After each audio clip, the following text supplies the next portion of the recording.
Olá amigos, sejam todos bem-vindos ao canal Falando de Guerra. A Rússia está moldando uma nova ordem internacional? A ruptura com o Ocidente está obrigando a Rússia a vislumbrar novos horizontes e a olhar para terras que antes não eram a prioridade para seus líderes. Com o fim da Guerra Fria, a Rússia tentou sem sucesso se aproximar do Ocidente e tentou até mesmo a fazer parte da OTAN. Nesse vídeo, você vai ter uma visão sobre as relações internacionais da Rússia e suas prioridades, até os dias de hoje, de uma ruptura praticamente total com o Ocidente. Se você ainda não está inscrito no canal, então inscreva-se agora e ative o sino das notificações. Sigam-nos nas redes sociais, Facebook, Instagram, WhatsApp e Telegram. Não se esqueça, hoje teremos a nossa tradicional live às 19 horas de Brasília. Contamos com a sua presença, onde falaremos tudo a respeito da guerra da Ucrânia e a nova ordem multipolar. Que tal ganhar um Pix de R$500 ou um dos nossos livros? Participe da nossa promoção e tenha a chance de ganhar um desses prêmios. Para saber mais, clique no primeiro link da descrição. Pouco antes de os líderes do G7 se reunirem no Castelo de Almau, na Baviera, na semana passada, seus colegas dos 5 países do BRICS realizaram uma cúpula online sob a presidência chinesa. A Rússia havia sido discutida como uma ameaça na reunião do G7, mas foi um participante-chave na última. Longe vão os dias em que Moscou podia atravessar a divisão entre o Ocidente e o Oriente. Após a crise na Ucrânia de 2014, o G8 voltou ao formato anterior do G7, na esteira da ação militar russa na Ucrânia em fevereiro passado. O confronto russo-ocidental degenerou em uma guerra híbrida completa com um confronto real, ainda que por procuração. Tendo tentado, após o fim da Guerra Fria, fazer parte do novo Ocidente, e tendo fracassado nessa empreitada, a Rússia agora se concentra no desenvolvimento de seus laços com a Ásia, Oriente Médio, África e América Latina. Esta é uma tarefa difícil e necessária, por uma série de razões. Primeiro, há uma poderosa inércia do passado.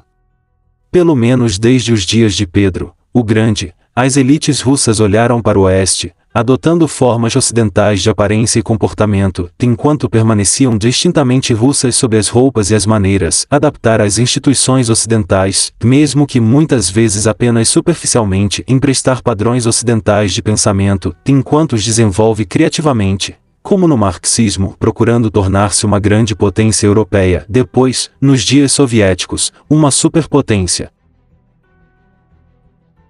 E, mais recentemente, um componente-chave de uma Europa maior de Lisboa a Vladivostok. Este é um caminho difícil de abandonar. No entanto, agora, pela primeira vez, a Rússia está enfrentando um Ocidente unido, da América do Norte, União Europeia e Grã-Bretanha, ao Japão e à Austrália. Além disso, não há aliados no Ocidente a quem Moscou possa recorrer, a mesmo estados notoriamente neutros, como Finlândia, Suécia, Áustria e Suíça, abandonaram sua neutralidade. A ruptura política da Rússia com o Ocidente está assim completa, e qualquer nova norma de relações entre eles só pode surgir como resultado da guerra híbrida, que levará anos, se não décadas, para ser combatida. Em segundo lugar, as relações econômicas de Moscou foram amplamente construídas com o Ocidente. Historicamente, a Rússia tem sido um recurso para a indústria da Europa Ocidental, um celeiro do continente e um grande importador de produtos industriais e tecnologia.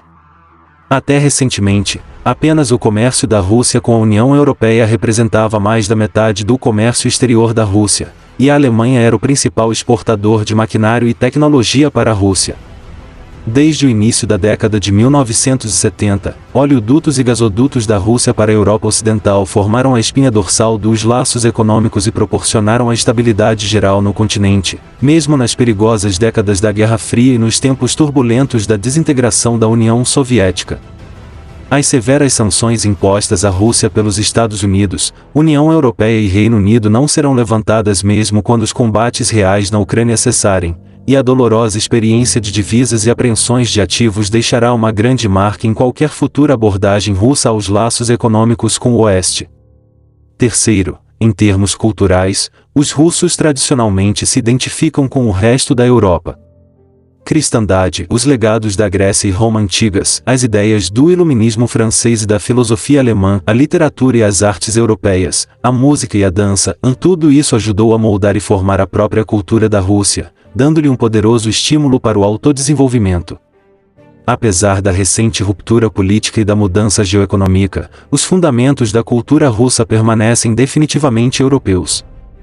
No entanto, uma série de elementos da cena cultural de hoje no Ocidente, particularmente o culto dominante da autoexpressão individual, o liberalismo desenfreado que está se tornando cada vez mais opressivo, a erosão dos valores familiares e a proliferação de gêneros, choca com o código cultural mais tradicional da maioria da população russa. Dito isso, a necessidade óbvia de a Rússia agora olhar além do Ocidente significa que provavelmente pode superar a inércia histórica, o legado de prioridades geoeconômicas anteriores e afinidades culturais. Com o Ocidente evitando a Rússia, tentando isolá-la e às vezes cancelá-la, Moscou não tem escolha a não ser abandonar seus velhos hábitos e alcançar um mundo mais amplo além da Europa Ocidental e da América do Norte.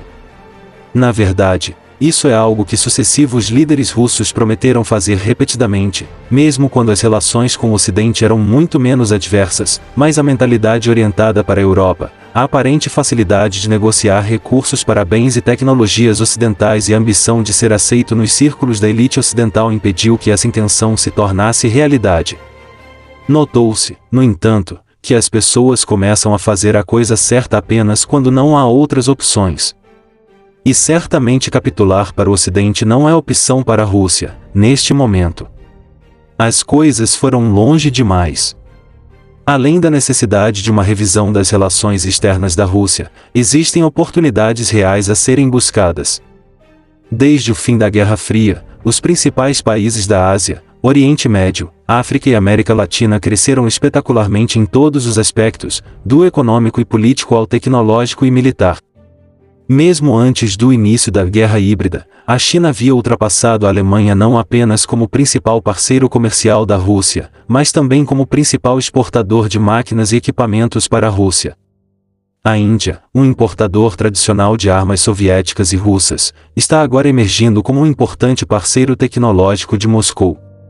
A Arábia Saudita e os Emirados Árabes Unidos são os principais parceiros da Rússia na regulação da produção de petróleo no formato OPEP+. A Turquia e o Irã são grandes atores independentes em uma região estratégica importante.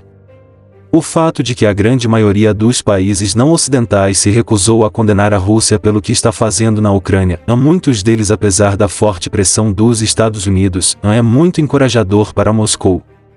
No sentido de que aqueles que não estão contra nós podem ser considerados como estando conosco.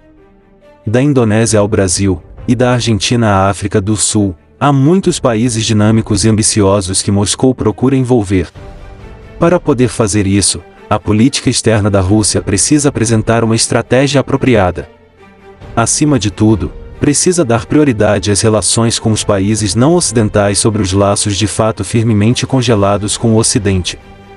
Ser embaixador na Indonésia deveria ser mais prestigioso do que ser embaixador em Roma, e um posto em Tashkent deveria ser visto como mais importante do que um em Viena. É preciso haver uma auditoria das potenciais oportunidades econômicas e outras oportunidades para a Rússia nos países BRICS e um plano para trabalhar nelas. Além da economia, os programas de intercâmbio estudantil devem ser expandidos e o turismo russo incentivado a se mudar para o leste e o sul.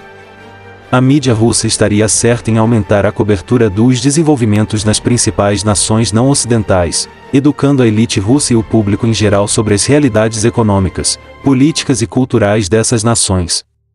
Qual sua opinião a respeito das relações internacionais da Rússia tendo como foco os países não ocidentais? Seria uma boa para o Brasil? Deixe a sua opinião nos comentários abaixo. Até o próximo vídeo.